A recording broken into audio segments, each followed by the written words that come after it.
Discovery in the frozen steppe. In the summer of 1993, a team of Russian archaeologists led by Natalia Polosmak was conducting excavations on the Yukok Plateau, a remote, windswept corner of Siberia near the borders of Mongolia and China. The permafrost there preserves whatever it touches for centuries, and that's exactly what they were counting on.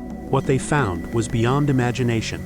Inside a wooden chamber buried deep within the frozen soil lay the mummified remains of a woman, perfectly preserved for more than 2,500 years.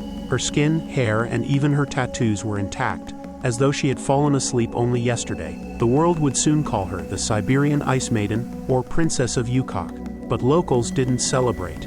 To the native Altai people, this was no ordinary burial. It was the tomb of a guardian spirit, meant to rest undisturbed forever. And from the moment her body was removed, strange things began to happen on the plateau. The Princess of the Pazyryk. The Ice Maiden belonged to an ancient culture known as the Pazyryk people, nomadic tribes who roamed the Altai Mountains around the 5th century BCE.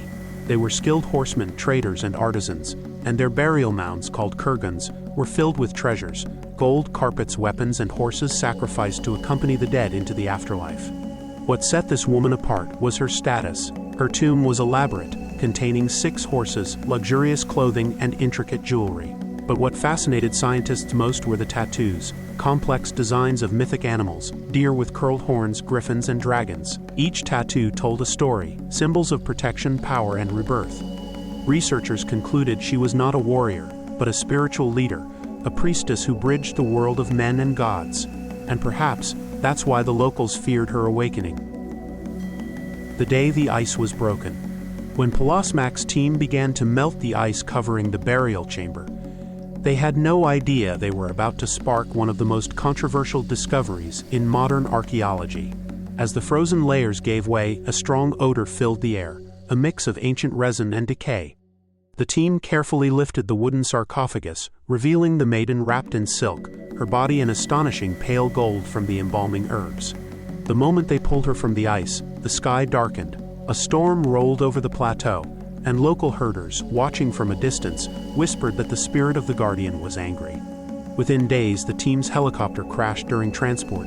The precious mummy barely survived. From that day, stories of the curse of the Ice Maiden began to spread. The curse of Yukok. Soon after the excavation, local Altai shamans began protesting. They said removing the maiden disturbed the balance between worlds. Earthquakes shook the region, livestock died mysteriously, and an epidemic swept through nearby villages. Coincidence, perhaps, but to the people of the mountains it was proof. For years, the shamans demanded her return to the plateau. They claimed the land itself was sick because its guardian had been stolen. In 2012, after nearly 2 decades of disputes, regional authorities finally agreed to bring the mummy back to Altai, though she remains inside a climate-controlled museum in Gorno-Altusk. Whether coincidence or curse, one thing was certain. The Ice Maiden's presence still had power, even 2,500 years later.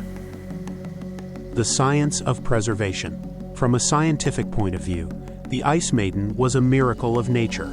The permafrost acted like a natural freezer, halting decay and preserving soft tissue, organs, and even blood. CT scans revealed she was between 25 and 28 years old and suffered from breast cancer, possibly the cause of her death. Her body had been embalmed with pine resin, wrapped in felt and silk, and sealed in a wooden coffin filled with herbs and ice. It was one of the best preserved mummies ever discovered outside Egypt. Even her stomach still contained remnants of food, showing her last meal before death. But the biggest surprise came later, when scientists examined her DNA. The genetic mystery. Genetic testing revealed the Ice Maiden didn't match any single known population. Her features were strikingly European, light hair, fine bone structure, yet she lived deep in Siberia among Central Asian tribes. Her DNA showed links to ancient Indo-European groups that may have migrated thousands of kilometers across Eurasia. This discovery rewrote what scientists knew about prehistoric migrations. It also supported ancient legends describing white-skinned priestesses who came from the West bringing knowledge and ritual. Was the Ice Maiden one of them? A traveler, a messenger, or a symbol of something more? The tattoos of the underworld. The tattoos on her skin remain one of the most haunting details of the discovery. Using infrared imaging, scientists revealed patterns invisible to the eye: swirling beasts, hybrid creatures, and sacred symbols. They weren't decoration, they were spiritual armor. The Pazyryk believed tattoos helped guide souls through the afterlife and protect them from evil spirits. Each animal marked her journey: the stag for rebirth, the dragon for wisdom, the griffin for protection. It's as if her body was a map of myths, a code connecting her to the gods. Today, her tattoos are considered the oldest known examples of body art in human history. The voices of the Altai. Even decades later, the Altai people speak of her with reverence and fear. Elders say the maiden's spirit still watches over the mountains, that her dreams keep the winds calm and the snows light. Some villagers claim to see a pale figure near her burial site on stormy nights.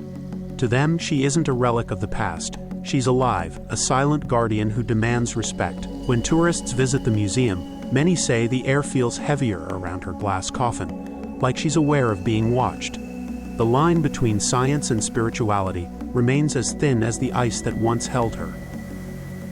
Ancient beliefs, modern lessons. The story of the Ice Maiden reminds us of how fragile the balance between nature and humanity can be. To scientists, she's a window into ancient life. To her people, she's a sacred protector whose rest was disturbed. Both perspectives are true in their own way. Her rediscovery forced the world to confront a timeless question: can progress and respect for the sacred coexist? Every artifact tells a story, but sometimes the story tells us to listen before we take. The sleeping princess of the permafrost. Today, the Ice Maiden lies in her glass chamber under soft light, surrounded by silence. She has traveled thousands of kilometers and 2,500 years to reach us. Her tattoos, her jewelry, her frozen stare, all whisper of a civilization long gone yet not forgotten. Perhaps the Ice Maiden wasn't meant to be found. Perhaps she wanted to remind us that even in death, history watches. And maybe, just maybe, the frozen winds of Siberia still carry her voice, a whisper from the ancient past, echoing through time. Movie Camera subscribe to Fact Storm for more real mysteries, forgotten civilizations, and stories that history tried to bury.